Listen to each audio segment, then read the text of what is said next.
Hi friends, எல்லோரும் எப்படி இருக்கிறீங்க? நான் நல்லா இருக்கிறேன். நீங்களும் நல்லா இருப்பீங்க அப்படின்னு நான் நினைக்கிறேன். ஈவினிங் நான் வெளியில் போயிருந்தோம். கொஞ்சம் பர்ச்சேஸ் பண்ணுறதுக்காக வெளில போகலாம் அப்படின்னு சொல்லிட்டு வெளியே கிளம்பி போயிட்டான். ஃபஸ்ட்டு பார்க்குக்கு தான் போயிருந்தான், விளாட போகலாம் அப்படின்னு சொல்லிட்டு.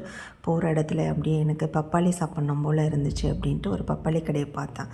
ஸோ அங்கே போயிட்டு அப்படியே பப்பாளி வாங்கிட்டு அவங்க நல்லா கட் பண்ணி அழகாக கொடுத்தாங்க. பப்பாளி பாருங்கள் எவ்வளோ சூப்பராக இருக்குது அப்படின்ட்டு.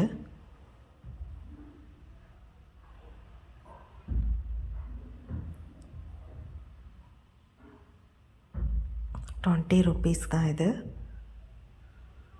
ஸோ அந்த கட் பண்ணி கொடுத்ததும் அதெல்லாம் நல்லா முக்குன்னு முக்கிட்டு வாக்கிங் போயிட்டு பார்க் போயிட்டு ஷெட்டில்லாம் கொஞ்சம் நேரம் விளாண்டுட்டு அப்படியே அந்த பார்க்கை ஒரு 2 ரவுண்டு சுற்றிட்டு மெதுவாக வந்தான். அங்கே ஒரு மயில் இருந்துச்சு. சரி மயிலை எப்படியாவது வீடியோ எடுக்கலாம் அப்படின்னு சொல்லிட்டு நானும் சுற்றி வந்தாங்க.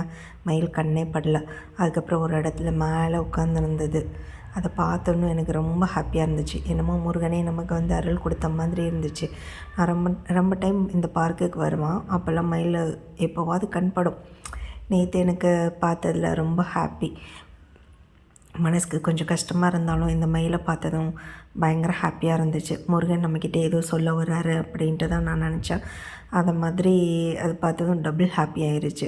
சரின்னு சொல்லிட்டு அங்கேருந்து அப்படியே கிளம்பி சரி வெஜிடபிள்ஸ் இதெல்லாம் வாங்கலாம் சொல்லிட்டு நீலகிரி சூப்பர் மார்க்கெட் தான் போயிருந்தான். கொஞ்சம் ஃப்ரெஷ்ஷாக இருக்கும் அப்படின்றதுனால அங்கே போயிருந்தான்.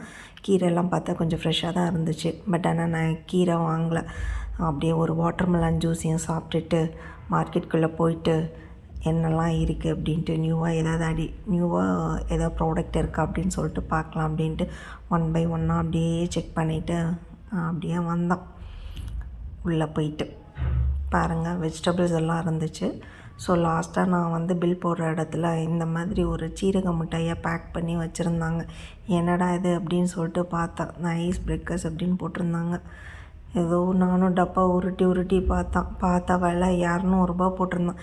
என்னடா இதுக்குள்ளே இருக்கும் அப்படின்னு பார்த்தா என் சீரக மிட்டாய் அப்படின்னு சொன்னாங்க. இந்த சீரக மிட்டாய்க்கு ₹200 இந்த ஒரு பேக்கிங்க்கு அப்படின்னு நினச்சிட்டு அப்படியே கிளம்பி வீட்டுக்கு வந்துட்டோம். வீட்டில் மஷ்ரூம் இடியாப்பம் பண்ணிவிட்டு லைட்டாக டின்னரை முடிச்சுட்டு அப்படியே தூங்கிட்டாங்க.